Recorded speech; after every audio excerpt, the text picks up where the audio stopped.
सर्वप्रथम मी सर्व English optional घेतलेल्या विद्यार्थ्यांचं श्री हाऊदी स्वामी महाविद्यालय डिपार्टमेंट ऑफ इंग्लिशच्या वतीनं स्वागत करतो. विद्यार्थी मित्र हो, आपण जो विषय निवडलेला आहे हा विषय भविष्यात तुमच्या उदरनिर्वाहाचे प्रश्न सोडवणार आहे. कारण की साधारणतः आपण जेव्हा जीवन जगत असतो आणि आपल्या ह्या सांसारिक जीवनामध्ये प्रत्येकाला स्थापित होण्यासाठी, मग स्त्री असेल पुरुष असेल, आज प्रत्येकानं आपल्या पावलावरती आपल्या पायावरती उभं राहणं गरजेचं आहे. आणि समाजामध्ये प्रतिष्ठा मिळवण्यासाठी एक तर आपल्याला व्यवसायात उतरावं लागतं, नाहीतर आपल्याला एखादी नोकरी करावी लागते. या दोनच माध्यमातून व्यक्ती आर्थिक उत्पन्न कमावू शकतो. आणि हा जेव्हा आपण विचार करतो तर आपण घेत असलेलं शिक्षण कशा पद्धतीनं आपल्याला सक्षम बनवतं हा विचार आजच्या काळात प्रत्येक विद्यार्थ्यांनी करणं क्रमप्राप्त आहे. डोळे बंद करून जगाकडे बघाल तर जग कसं आहे ते कळणार नाही. परंतु उघड्या डोळ्यानं जेव्हा आपण जगाकडे बघतो त्यावेळेला त्या ठिकाणी असणाऱ्या चांगल्या आणि वाईट गोष्टींचं निरीक्षण मानवी मन, मानवी बुद्धी आणि मानवी मस्तिष्क करत असतं. आणि या दरम्यान जर आपण अवतीभोवती बघितलं तर एक spiral grip national, international, global लेवलला निर्माण झालेली आपल्याला पाहायला मिळते. ते कशा प्रकारचं आहे? जर आजच्या गळे कापूस स्पर्धेत आपल्याला टिकायचं असेल तर योग्य ते विषय घेऊन आपल्याला मार्गस्थ व्हावं लागेल. आणि मला वाटतं तुम्हाला इंग्रजीचं महत्त्व सांगण्याची मला आवश्यकता नाही. कारण की आज अवतीभोवती मग त्या नॅशनल कंपनीज असतील, मल्टीनॅशनल कंपनीज असतील, इंटरनॅशनल कॉर्पोरेशन्स असतील, IT सेक्टर असेल, BPO सेक्टर असेल, KPO सेक्टर असेल, कॉल सेंटर्स असतील, विविध प्रकारचे प्रोडक्शन सिस्टीम्स असतील, इवन सरकारी कार्यालय असतील, मग ते राज्य स्तरावरचे असो किंवा राष्ट्रीय स्तरावरचे असो, या प्रत्येक ठिकाणी तुम्हाला इंग्रजीचा सामना करावा लागतो. आणि जर आपण इंग्रजी भाषेमध्ये सक्षम असू, मला वाटतं आपण जगाच्या पाठीवरती कुठेही जरी गेलो तर नक्की आपला टिकावं लागेल. आणि म्हणून अगदी सुरुवातीला, right in the beginning, I welcome you because you have taken up such a decision that is going to be a decisive factor of your life.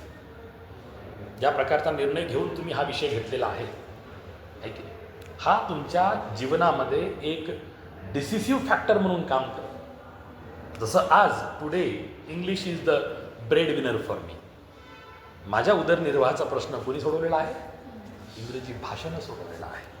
आज समाजामध्ये एक प्रतिष्ठित शिक्षक म्हणून, प्राध्यापक म्हणून मी उभा आहे. हे केवळ क्रेडिट कोणाला जातं? ज्या भाषेला मी सोबतीला घेतलं, हे की नाही, अवघड जरी असली, मला जमत जरी नव्हती तेव्हा, हे की नाही, आम्ही जिल्हा परिषदेला शिकलेलो विद्यार्थी, परंतु हिमतीनं आलो आणि खऱ्या अर्थानं यानं आम्हाला जीवनाचे खरे मार्ग दाखवले. निश्चितपणे येणाऱ्या काळात ही भाषा तुम्हाला मदत करणार आहे आणि तुम्हाला रोजगारक्षम बनवणार. इंग्रजीमध्ये एक शब्द आहे एम्प्लॉयबिलिटी. एम्प्लॉयमेंट म्हणजे रोजगार, काम, नोकरी, ठीक आहे. आणि ॲबिलिटी म्हणजे क्षमता.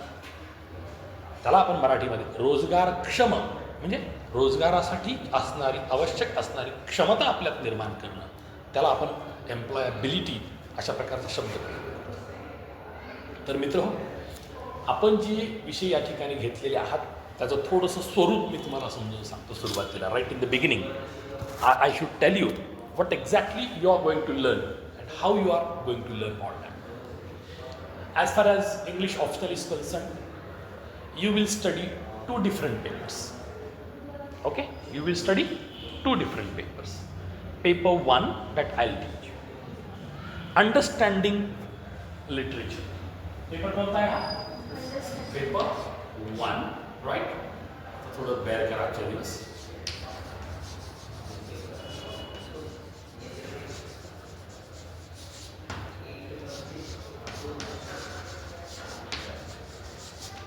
Understanding literature.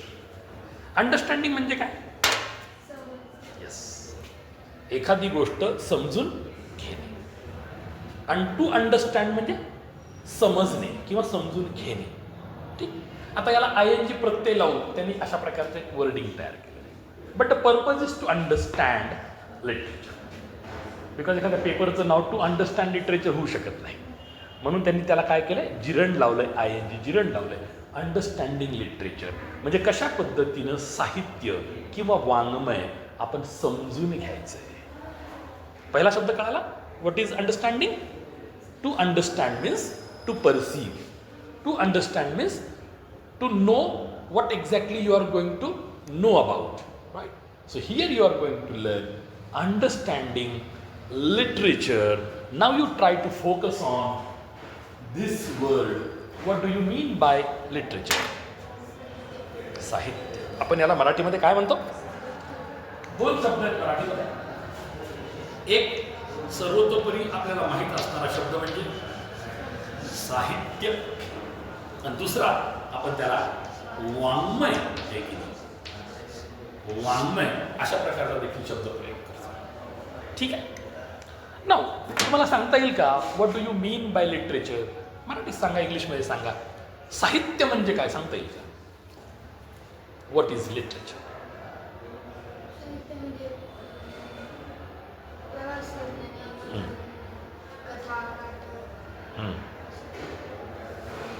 Very good. आणखी साहित्य म्हणजे काय? हिनं उदाहरणं दिली. कथा, कादंबरी, नाटक, प्रवास वर्णन, हे तिने उदाहरण दिली. साहित्य म्हणजे काय? तुमच्याकडे तुम्हाला आणखी काय माहिती आहे? साहित्याचे आणखीन काही प्रकार? हां, नाही माहीत? ठीक आहे, आम्ही तिथं शिकवायला.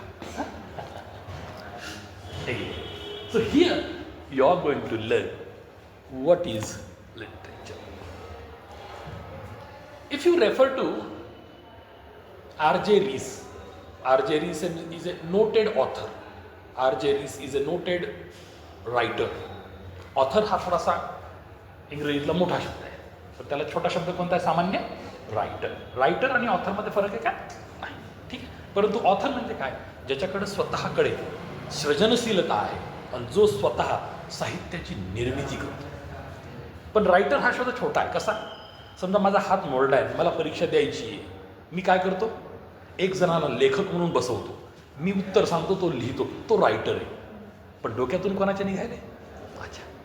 तर थोडासा छोटा मोठा फरक आहे. तो नंतर तुम्हाला हळूहळू हे साहित्यातली सगळी गंमत जी आहे ती कळत जाईल की प्रत्येक शब्दाला वेगळा अर्थ कसा प्राप्त. पण लार्जर लेवलला आपण लेखक म्हणलं, मराठीत एकच शब्द आहे लेखक, बरोबर आहे. मग तो रायटर म्हटलं तरी लेखकच होते आणि ऑथर म्हटलं तरी लेखकच होते.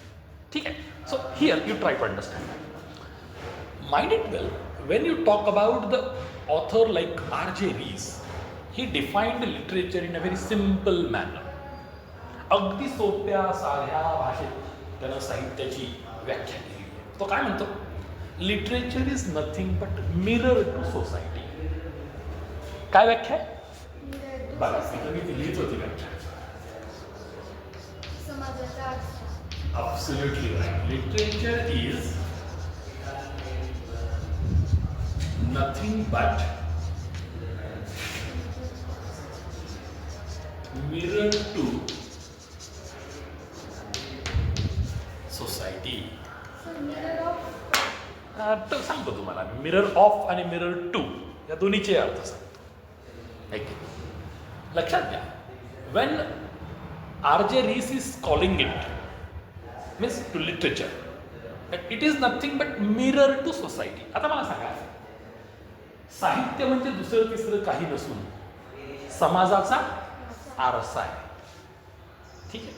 आता मला सांगा, why do you look into the mirror? आता आपण सकाळी आज तयार झालो, हां आहे की नाही, आपण तयार झालो की आपण अंततः कोणासमोर जाऊन उभं राहिलो? ठीक आहे. आता आपल्याला जे काही वेगळं ठीक आहे, व्यवस्थित झालो का आपण, whether we are ready to move out of the home, घराचा उंबरठा बाहेर, आता उंबरठ्याच्या बाहेर मी जायसाठी व्यवस्थित आहे का हे बघतो ना. ठीक आहे, निसर्गाने जे काही रंगरूप दिलं ते आहे, पण आरसा खोटं बोलतो का? आरसा खोटं बोलतो? आरसा खोटं बोलत नाही. तुम्ही जसे आहात, जशाला तसं रिफ्लेक्शन आहे की नाही, कशात दिसतं आपल्याला?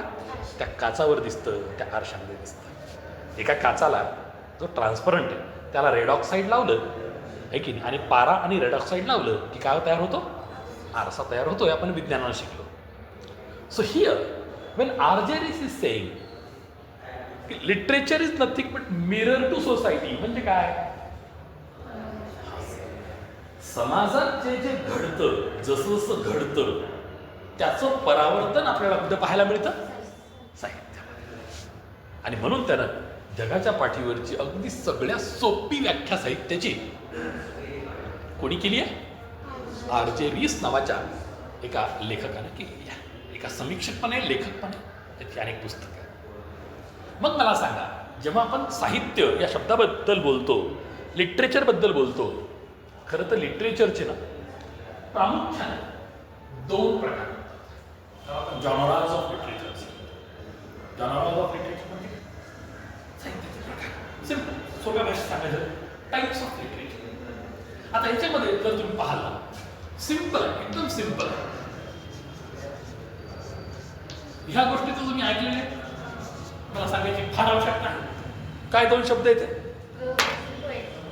Pros and. Can you define what do you mean by prose and what do you mean by poetry? सांगता येईल का? प्रोज म्हणजे काय आणि पोएट्री म्हणजे काय सांगता येईल का? काय सांगता? प्रोज म्हणजे त्याच्यात धडे, आणि पोएट्री म्हणजे कविता, पोएम.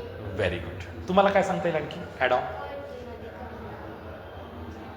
ठीक आहे, very good. So now you have the basic understanding of literature. त्याच्यामुळं हा पेपर तुम्हाला समजून घ्यायला काही अवघड जाणार नाही. याच्यामध्ये तेवढंच आहे जे आपण आता या व्याख्यात घेणार आहे. फक्त याचं एनलार्ज स्वरूप असेल पुढं प्रत्येक घटकाला आपण डिटेलमध्ये समजू. Right. So here you see, whenever you talk about literature as mirror to society, this literature is found in the world in two different forms. त्याला आपण म्हणतो forms of writing. What do you call it? The forms of writing. लिखाणाचे दोन रूप. एक रूप आहे प्रोझाईक literature, okay, जे गद्य पद्धतीमध्ये लिहिलेलं आहे, आणि दुसरा प्रकार आहे पोएटिक लिटरेचर, म्हणजे जे पद्य पद्धतीमध्ये लिहिले. म्हणजे साहित्याचे दोन प्रकार कोणत्या बेसिसवर पडले? लिखाणाच्या शैलीवर पडले. Okay, based on the kind of writing, whether the writing is prosaic writing or else the writing is poetic writing. How do you differ? Prosaic साहित्य किंवा लिटरेचर आणि poetic literature, how do you differ? त्यात फरक कसा करतो बरं आपण? प्रोजमध्ये साध्या भाषेत म्हणजे सर्वसामान्य बोली भाषेसारखा असतं जवळपास, आणि पोएटिक पूर्ण वाक्यात असतं. कर्ता, कर्म, क्रियापद, बाकीचे घटक, फुल स्टॉप, किंवा काही काही ठिकाणी इन्व्हर्टेड कॉमाजमध्ये स्पेशल कोट्स. आणखी आणि पोएट्री म्हणजे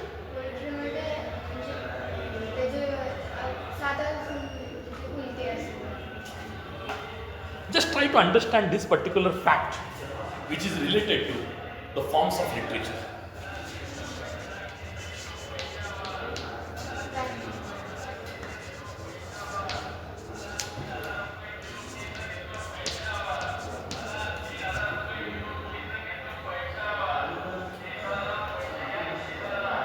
कळलं?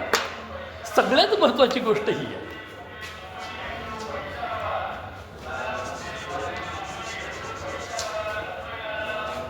ह्या गोष्टी जर लक्षात ठेवल्या you will understand that is the basic difference between the two types of or two forms of writing. One is the prose writing and another is the poetic writing.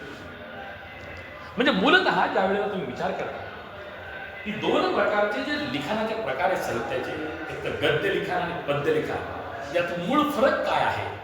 तर ज्या वेळेला तुम्ही पोएट्री बद्दल बोलता, पद्याबद्दल बोलता, कवितांबद्दल बोलता, ते एकतर स्टांझा रूपात, बरोबर, त्याला आपण कडवे हा शब्द वापरतो, कडवे रूपात लिखाण असतं, आणि पोएटिक रायटिंगमध्ये रिदम, राईम आणि मीटर, ताल, सूर, लय, गट, त्या ठिकाणी ते नाही का यमक जुळले पाहिजेत, अशा पद्धतीनं जेव्हा लिखाण केलं जातं, अशा प्रकारच्या लिखाणाला काय म्हटलं जातं?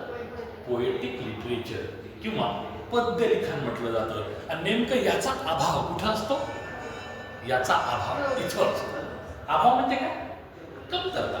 की त्या गोष्टी साधारणतः त्या ठिकाणी तुम्हाला ताल, सूर, लय, गट किंवा रायमिंग स्कीम, स्टांजा सिस्टीम तुम्हाला इकडं सापडणार नाही. इकडं साधारणतः एक विविध प्रकारच्या पात्रांची, माहितीची जी काही जडणघडण लेखक करतो, मग त्या ठिकाणी तो कोलोक्वियल लँग्वेजचा वापर करतो. समजा एखाद्या लेखकाने दलित समाजावरती लिखाण केलं आणि त्या नाटकामध्ये किंवा नॉव्हेलमध्ये दलित पात्र आहे, तर दलित पात्रांना भाषा कोणती दिली जाईल? तो जी भाषा दैनंदिन व्यवहारात बोलतो ती त्याला भाषा दिली जाईल.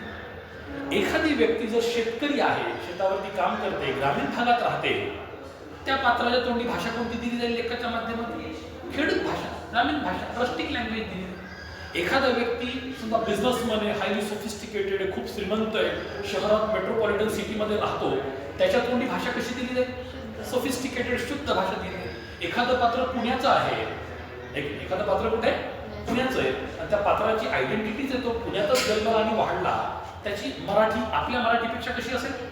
अगदी शुद्ध असेल. ती प्रमाण भाषा म्हणतो, बरोबर. किंवा एखादा व्यक्ती सोलापूर लातूरचा आहे, एखादं पात्र, त्याची भाषा कशी असेल? यू लो लो जाऊ लो खाऊ लो यू लो लो, अशीच बोलेल ना. म्हणजे मला काय सांगायचं की ज्या वेळेला प्रोज रायटिंगमध्ये आपण त्या भाषेच्या लिखाणाच्या स्वरूपाकडे बघतो, त्याची पण वेगळी वैशिष्ट्ये. जसं मी पोएट्रीबद्दल बोलताना सांगितलं की त्या ठिकाणी रायमिंग स्कीम, रिदम, मीटर, स्टांझामध्ये त्याचं डिव्हिजन, हे जेव्हा एखादा कवी करतो तर त्या लिखाणाला काव्याचं स्वरूप प्राप्त, त्या लिखाणाला काय होतं? काव्याचं स्वरूप प्राप्त होतं. And when you talk about the prose writing mostly deals with, it depends on the type of writing. आता याच्यामध्ये देखील अनेक प्रकार आहेत. प्रवास वर्णन आहे, तर आपल्याला प्रवास वर्णनाला जी सुटेबल लँग्वेज आहे, ज्या प्रकारच्या ऑडियन्सला तुम्हाला ॲड्रेस करायचं त्या प्रकारची भाषा तुम्ही माहिती वजा त्या ठिकाणी लिखाण करत जा, बरोबर आहे.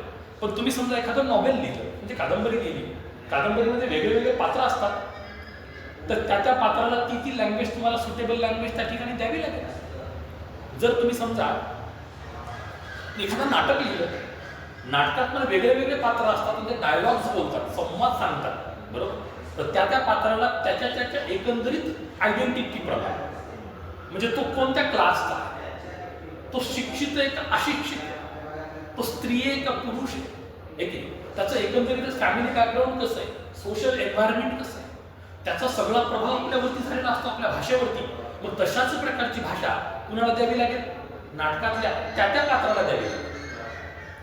समजा एखादा आपण मजूर त्या ठिकाणी दाखवला, जो मजुरीचं काम करतो, लोअर स्ट्रॅट ऑफ सोसायटीमध्ये राहतो, त्याचा उत्पन्नाचा गट छोटा आहे, कमी आहे, त्याची भाषा, एक मध्यमवर्गीय कुटुंबाची भाषा, त्यातलं एखादं पात्र, आणि एखादा राजा किंवा राणी किंवा एखादा मोठा अहोदेदार असेल, मोठ्या पदावरती असणारा व्यक्ती असेल, त्याचं वातावरण, त्याची भाषा वेगळी असते. विविध प्रकारचे पात्र तुम्ही नाटकाच्या माध्यमातून निर्माण करता, प्रस्तुत करता, त्या प्रत्येक पात्राला त्याला सुटेबल भाषा लेखकाला द्यावी लागते.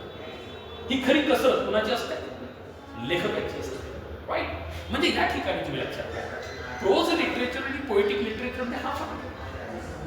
कारण की where you find the absence of rhyme, rhythm, meter and stanza, that kind of writing is called prosaic writing.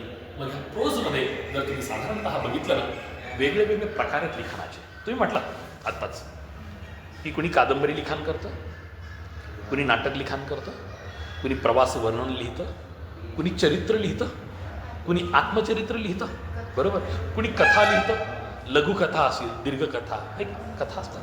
त्यानंतर कुणी निबंध लिहितं, कुणी साय-फाय म्हणजे सायंटिफिक फिक्शन्स आपण म्हणतो ते लिहितं, बरोबर, कुणी एखाद्या सिनेमाची पटकथा लिहितं, मग मराठी असेल, हिंदी असेल, कोणत्याही भाषेत आहे की नाही, पटकथा लिहितं.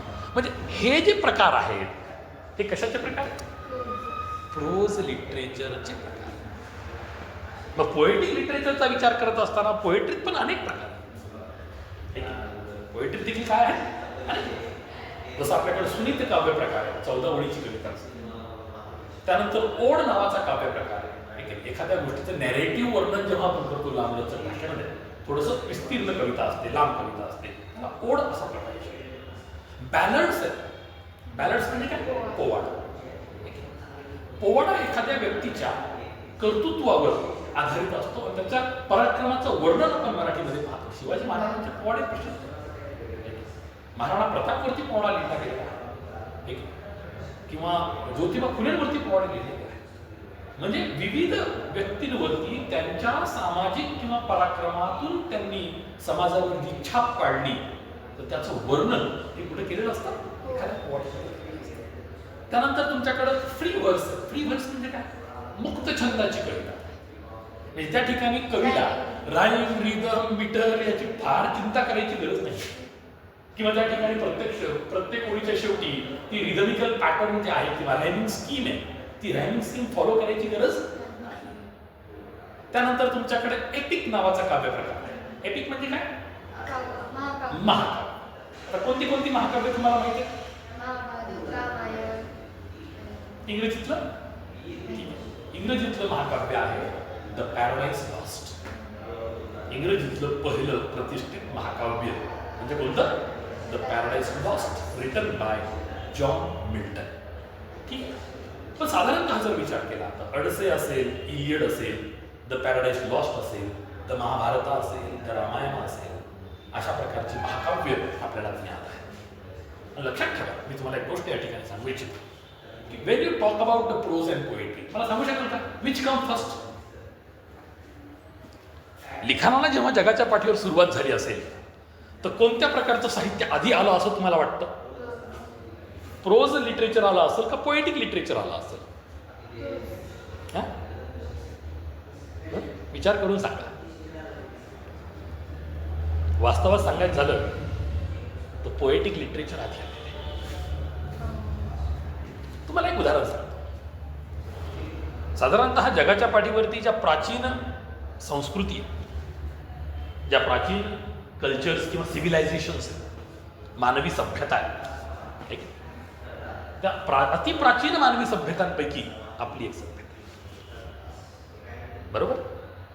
या ठिकाणी आपण हरप्पन संस्कृतीचा विचार करतो, मोहनजोदारो संस्कृतीचा विचार करतो, सिंधू घाटी सभ्यतेचा विचार करतो, गँगस कल्चरचा विचार करतो. वैदिक काळापासून आपल्याकडं आपण ज्याचे अंश आहे की नाही, या सगळ्या विचारधारांचा विचार करतो किंवा सभ्यतेचा विचार करतो. मग मला सांगा, आज जर सुद्धा पुरातन जर तुम्ही साहित्य काढायचा प्रयत्न केला तर वेदांना आपण अतिप्राचीन साहित्य म्हणतो. वेद कोण्या भाषेत लिहिलेले?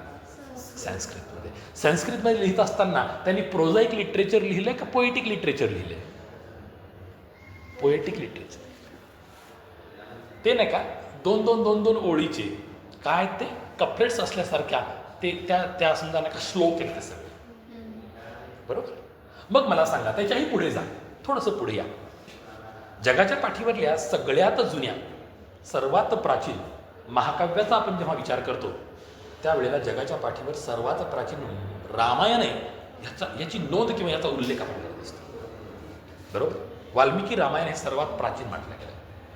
त्यानंतर रामायणाचे अनेक व्हर्जन्स आले, भारतात आले, भारताबाहेर आले, हे की नाही. त्या ठिकाणी ते वापरले जातात देखील आजही. रामलीला नावाचा प्रकार तुम्हाला माहीत असेल, हा अनादी कालापासून चालत आलेला आहे. मग हे जे साहित्य आहे, रामायण असेल किंवा महाभारत असेल, हे कशात लिहिलेलं आहे?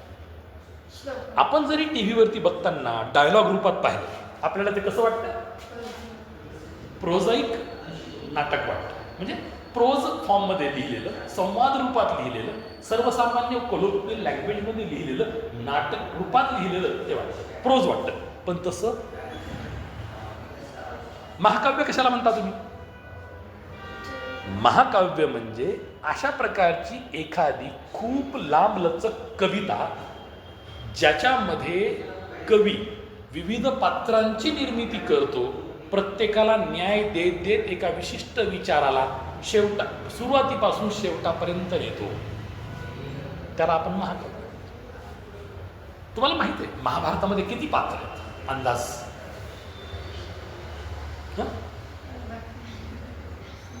5000 पात्र आहेत. कल्पना करा त्या कवीला किती मोठी सृजनशीलता लाभली असेल ज्यानं 5000 पात्रांना 5000 नावं दिली. आजच्या काळात नाही, 5 पांडव आणि 101 कौरव.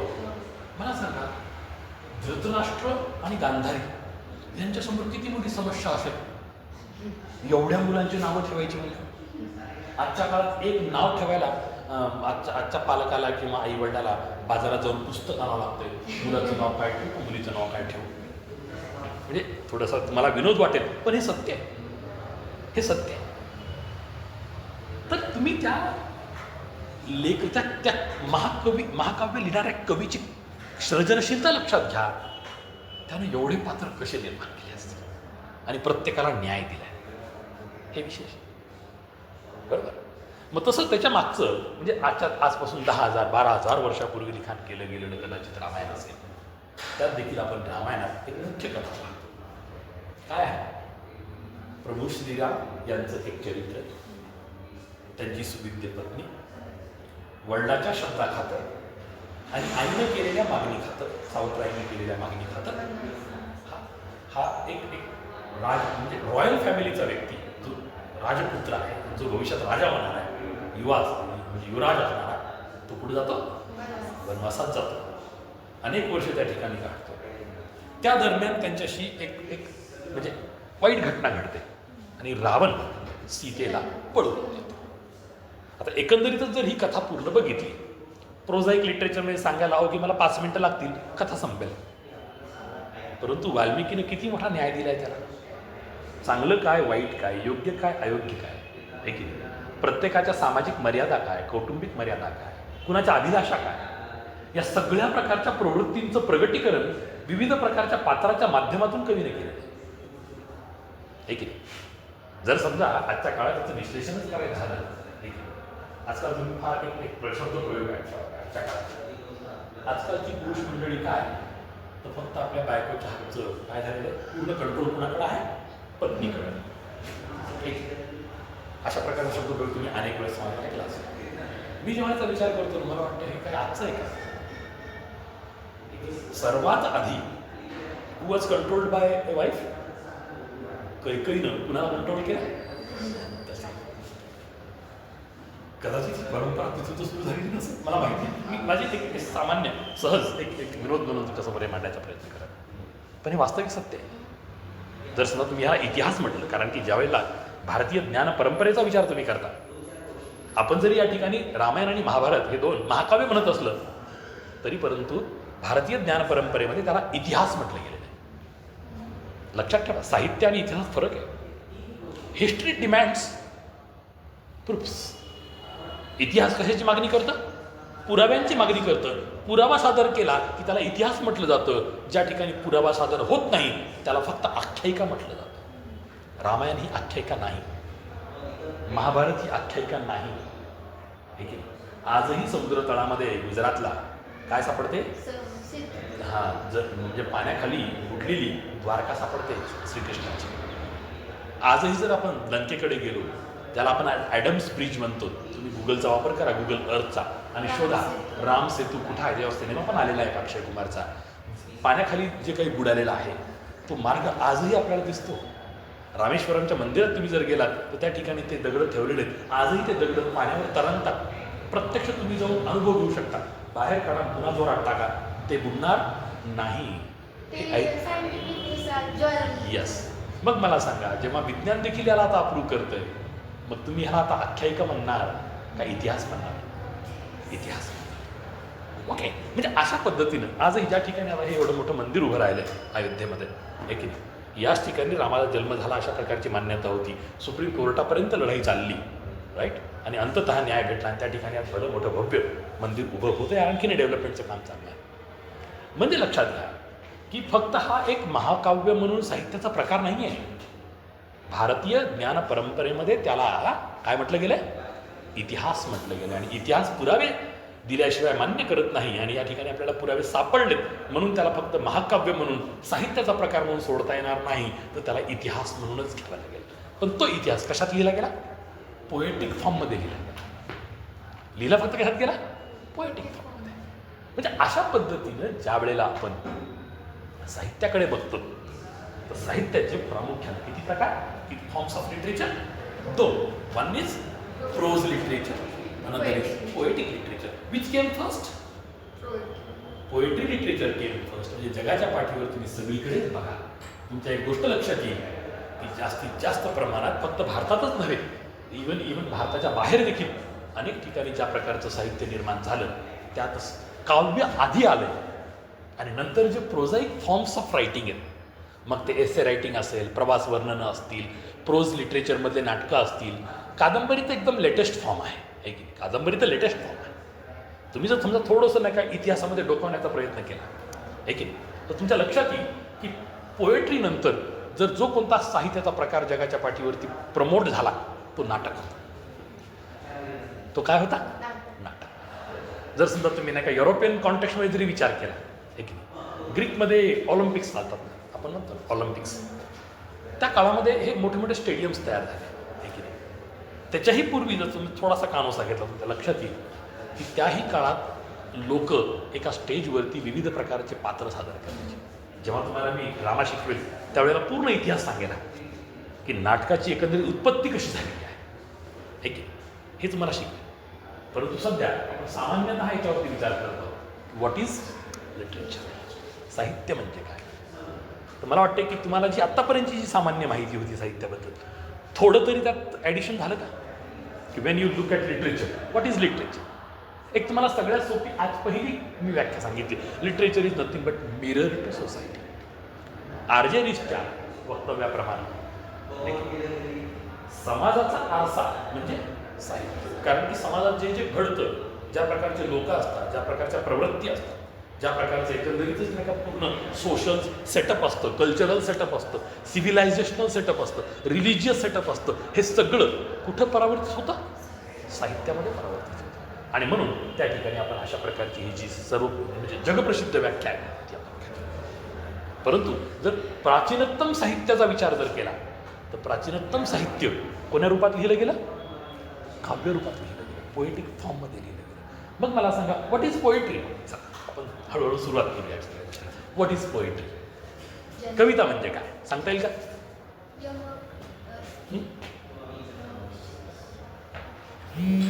ठीक आहे. See here, one thing we need to understand.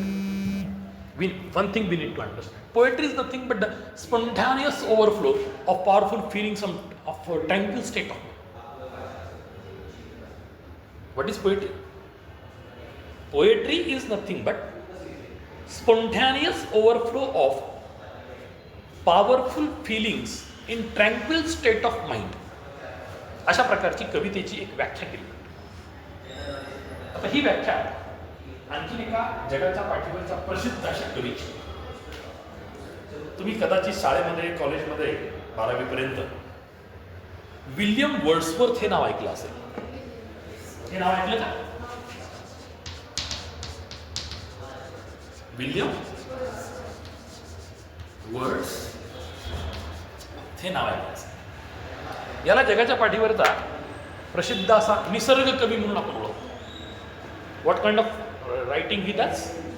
Nature poet. त्याची आयडेंटिटी नेचर पोएटची. आणि त्याला फार सुंदर व्याख्या कवितेची केलेली आहे. तो काय सांगतो? Poetry is nothing but a spontaneous overflow of powerful feelings in tranquil state of mind. म्हणजे काय? आता यातले बरेचसे शब्द तुम्हाला नवीन आहेत, जसं स्पॉन्टॅनियस ना किंवा ट्रँक्विल, हे शब्द तुम्ही ऐकले नसतील. मी तुम्हाला सांगतो समजा. तर हा कवी असं म्हणतो कविता म्हणजे दुसरं तिसरं काही नसून मनाच्या शांतचित्त अवस्थेमध्ये भावनांचा झालेला नैसर्गिक उद्रेक म्हणजे कविता. काय? पुन्हा एकदा सांगतो. मनाच्या शांतचित्त अवस्थेमध्ये, अवस्था कोणती? Tranquil state of mind. त्याने शब्द वापरले. काय शब्द वापरले? Tranquil state of mind. मनाची शांतचित्त अवस्था. ट्रँक्विल म्हणजे शांतचित्त. आता मला सांगा, तुमच्या घरचे किंवा आम्ही देखील तुम्हाला असं म्हणायचो पूर्वीपासून, किंवा आताही म्हणतो की बा मॅथमॅटिक्स आणि इंग्लिशचा अभ्यास सकाळी सकाळी करा. का? शांत यस. एक तर वातावरण शांत, कोणतेही एक्सटर्नल डिस्टर्बन्सेस नसतात, आणि विशेष म्हणजे गाढ झोप झाल्यानंतर मनाची अवस्था पण कशी असते?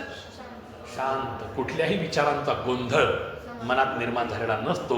अशा अवस्थेत जर तुम्ही अवघड विषयाचा अभ्यास केला तर ग्रास्पिंग पॉवर काय होते? हे तुम्ही अनुभवले, प्रत्यक्ष अनुभवले. Just like that what he says when he says about poetry is nothing but the spontaneous overflow of powerful feelings in tranquil state of mind. याची सोप्यात सोपं मराठी ट्रान्सलेशन मी फक्त असंच करू शकतो की मनाच्या शांतचित्त अवस्थेमध्ये भावनांचा झालेला नैसर्गिक उद्रेक म्हणजे कविता. स्पॉन्टॅनियस म्हणजे नैसर्गिक. समजा आता सगळीकडे पेरणी वगैरे चालू आहे, तुम्ही तुमच्या घरी पण प्रयोग करू शकता. 4-2 काहीतरी बिया घ्या, आहे की नाही, जमिनीत टाका, माती बरोबर सेट करून घ्या, थोडं पाणी टाका. 2-4 दिवसानंतर काय येईल? अंकुर फुटेल. यू कॉल इट स्प्राउटिंग, बरोबर. किंवा आपल्याही घरात आपण मटकी वगैरे किंवा मूग वगैरे भिजवतो आणि लटकून ठेवतो किंवा चाळून टाकतो. तुम्हाला प्रयोग असा माहीत आहे. लगेच 2 दिवसानंतर काय येतात? त्याला मोड फुटतात. आहे की आपल्या इथं नाही का विटॅमिन सेंटर म्हणून बाजारात दुकान पण लावतात लोक. पण चांगली गोष्ट आहे, ते खायलाच पाहिजे दररोज किंवा आठवड्यात 1-2 वेळेस तरी नक्की आपण अशा प्रकारचं अन्न खायला पाहिजे. स्प्राउटिंग झालेलं. बायोलॉजी असं म्हणते की if you consume sprouted food it gives you lot of fibre. हे आजकालचं हे फायबर नाही, प्लास्टिक फायबर, नॅचरल फायबर. आहे की शरीरासाठी खूप चांगलं असतं. विटॅमिन्स प्रोटीन्स तर मिळतीलच. So here when you talk about it, spontaneous म्हणजे एखादी प्रक्रिया किंवा एखादी गोष्ट जेव्हा निसर्गतः घडते, मुद्दामून केलेली प्रक्रिया वेगळी, कशी घडते? निसर्गतः घडते. तशा प्रकारच्या भावनांचा झालेला उद्रेक म्हणजे काय? ही व्याख्या कोणाची आहे? विल्यम वर्ड्सवर्थची. आणखीन एक कवी, त्याला आपण खरं तर एक व्हर्साटाईल पर्सनॅलिटी म्हणू, ऑलराऊंडेड पर्सनॅलिटी म्हणून. त्याचं नाव आहे T.S. इलियट. हे नाव तुम्ही कधी ऐकलं नसेल. हे नाव तुम्ही कदाचित ऐकलं. हे नाव आहे T.S. इलियट. त्यांनी काय केलं? विल्यम वर्ड्सवर्थच्या भूमिकेच्या पूर्णतः विरुद्ध भूमिका घेतली. काय घेतली? पूर्णतः विरुद्ध भूमिका. यांचं म्हणणं असं होतं, poetry is not at all the spontaneous overflow of powerful feelings. More particularly poetry is a deliberate activity. काय शब्द प्रयोग केला त्यांनी? डेलिबरेट म्हणजे काय? डेलिबरेट म्हणजे मुद्दामून केलेली प्रक्रिया. आता मला सांगा, वर्ड्सवर्थ म्हणतो की कविता ही नाही का निसर्गतः सुचली पाहिजे, आपोआप उमगली पाहिजे. त्याला तो काय म्हणतो?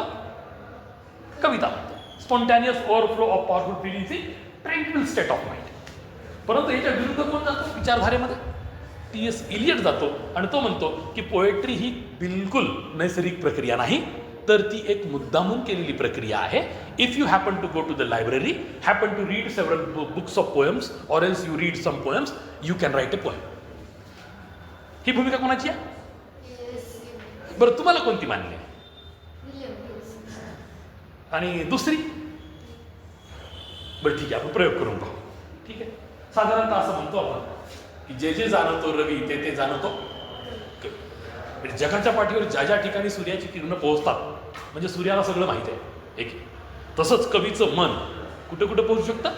ज्या ज्या ठिकाणी किरणं चाललीत सूर्याची, तिथपर्यंत कल्पनेच्या शक्तीवरती कोण पोहोचतो? कवी पोहोचतो. आपण असं म्हणतो. मग ह्या 2 कवींचं मत तर वेगळं आहे. एक तर म्हणतो की हा नैसर्गिक नॅचरल ओव्हरफ्लो आहे, आणि दुसरा म्हणतो की डेलिबरेट ॲक्टिव्हिटी आहे. कोण खरं आहे? आपल्याला प्रश्न पडेल ना. आता मी जेव्हा तुम्हाला हा विरोधाभास सांगायलो तुम्हाला पण प्रश्न पडला असेल असं कसं? दोघंही श्रेष्ठ आहेत, आपापल्या क्षेत्रात चांगलं काम केलेलं आहे. हा मॉडर्न पोएट आहे की नाही, हा नेचर पोएट आहे की नाही. 1798 एक पुस्तक प्रकाशित झालं होतं, प्रिफेस टू लिरिकल बॅलड्स नावाचं. त्याच्यात जी प्रस्तावना विलियम वर्ड्सवर्थनं लिहिली त्यात त्यानं आपली थिअरी ऑफ पोएट्री सांगितलेली आहे, त्यात त्यानं ती व्याख्या केली आहे की नाही. 1798, आज आपण 2025ला आहे, म्हणजे 1800 पूर्ण 1800 गेले, 1900 गेले, आता त्याला 250 वर्षाच्या वर होऊन गेले. पण आजही ती ऑथेंटिसिटी आहे. किंवा मॉडर्न पिरियडमध्ये म्हणजे नुकतंच मला वाटतं त्यावेळेला पहिलं महायुद्ध संपलेलं होतं 2018ला, आणि त्याच्यानंतर टी.एस. इलियटनं एक निबंध लिहिला आहे की नाही. त्या निबंधात त्यांनी आपली ही थिअरी ऑफ पोएट्री मांडली, आणि तो असं म्हणतो की poetry is not a spontaneous overflow of powerful feelings, it is a deliberate activity. ही मुद्दामून केलेली प्रक्रिया आहे, ती आपल्याला करता येते. जर आपण लायब्ररीत गेलो, 4-2 कवितेची पुस्तकं वाचली, आपोआप आपल्याला कविता सुचायला लागतात. हे सत्य आहे. प्रयोग करून पहा बरं. तुमच्यापैकी कोणी कवी आहे? तुमच्या दोघीपैकी कोणी कविता लिहितं? नाही लिहित. आजपासून एक प्रयोग करा, दररोज कमीत कमी 2 कविता वाचा. मराठीत वाचा, इंग्लिशमध्ये वाचा किंवा हिंदीत वाचा, पण जी तुमची मातृभाषा त्यात वाचा शक्यतो. काऊन की साधारणतः तुमचा पहिला विचार कशात येईल? तुमच्या मातृभाषेत येईल. थोडा इंग्रजीत यायला वेळ लागेल, हे की. आणखीन आपलं मन इंग्रजीमय झालेलं नाही. It will take 2-3 years 5 years of time, right. तर मग जर तुम्ही रोज 2 मराठी कविता वाचल्या तर आपोआपच तुम्हाला नाही का कधी कधी एक ओळ सुचायला लागेल, छोटं छोटं कडवं सुचायला लागेल. मग मला सांगा, टी.एस. इलियट का खोटा आहे? दोघांच्याही भूमिका आपापल्या ठिकाणी योग्य आहेत. का माहिती आहे का? निसर्गानं ज्याला वरदान दिलं की तुला सहजच कविता सुचतील, शीघ्र कवी म्हणतो आपण त्याला, ते नेचर पोएट, ते ओरिजिनल पोएट आहेत, ब्लेस्ड बाय नेचर. निसर्गाने ज्याला वरदान दिले, ज्याला कवी मन दिले. प्रत्येकाला कवी मन असतं का? नाही. हे वरदान आहे निसर्गानं दिलेलं. प्रत्येकात काही ना काहीतरी एखादी वेगळी पर्सनॅलिटीची एक छटा असते. पर्सनॅलिटी ट्रेट्स म्हणतो आम्ही त्याला इंग्लिशमध्ये, राईट. ती असते. पण समजा आता गृहीत धरा की मी कवी नाही, मला कवी सुचत पण नाही निसर्गतः. मग मी काय करू शकतो किंवा तुम्ही काय करू शकता की चला आपण काय करू, दररोज 4-2 कविता वाचू. मग 4-2 कविता वाचल्या की ते तशा प्रकारचे शब्द, त्या प्रकारच्या रचना, त्या प्रकारच्या गोष्टीचा प्रभाव आपल्या मानसिकतेवरती होतो, आपल्या बुद्धीवरती होतो, आणि हळूहळू नंतर आपल्याला कविता सुचायला लागते. होतं नाही? आज आपल्याला एवढी मोठी उत्कृष्ट कविता लिहिता येणार नाही, पण 4-2 ओळी तर लिहिता येतील कुठं कुठं. That is how T S. Eliot is also absolutely right at his own stance. त्यानं जी भूमिका घेतलेली आहे की नाही, त्याच्यावर तो पण करेक्ट आहे. आणि दुसरी गोष्ट, निसर्गाच्या वरदानाची गोष्ट जर केली, ज्याला कवी मन म्हणतो आपण, ते प्रत्येकाला लाभत नाही, निसर्ग देतो, मग कुणाची भूमिका करेक्ट आहे? विलियम वर्ड्सवर्थची. म्हणून या ठिकाणी ह्या दोघांना नाकारताही येत नाही, स्वीकारताही येत नाही. तुमची चॉईस आहे. तुम्हाला जर असं वाटतं की मला निसर्गानं कवी मन दिलंय, तर तुम्ही कोणाला फॉलो करता? William Wordsworth. पण मी समजा मला वाटतं की मला कविता सुचत नाही स्वतःहून, पण मला कवी व्हायचंय, मी काय करेल? लायब्ररीत जाईल, 4-2 पुस्तक घेईल, वाचत बसेल, शिकत, आणि मी कविता करायला लागेल. मग कुणाला फॉलो करतोय मी? टी.एस. इलियटला फॉलो करतो. That is what is. हा आजचा आपला पहिला क्लास होता. I hope you learn something, you got your own perspectives clear about understanding literature. आणि ह्या पुस्तकामध्ये हे जे पुस्तक आहे आपल्याला प्रिस्क्राईब केलेलं आहे, अन इझी इंट्रोडक्शन टू लिटरेचर. यातूनच मी तुम्हाला शिकवत जाईल, आणि पॅरलली मी तुम्हाला नोट्स वगैरे प्रोव्हाइड करेन. त्या मी काय करेन, आपल्या व्हॉट्सअपच्या ग्रुपमध्ये शेअर करत जाईल. तुम्ही त्या संग्रहित करून ठेवायच्या, आणि वेळ प्रसंगी तुम्ही त्या प्रिंट करून स्वतःसाठी ठेवायच्या.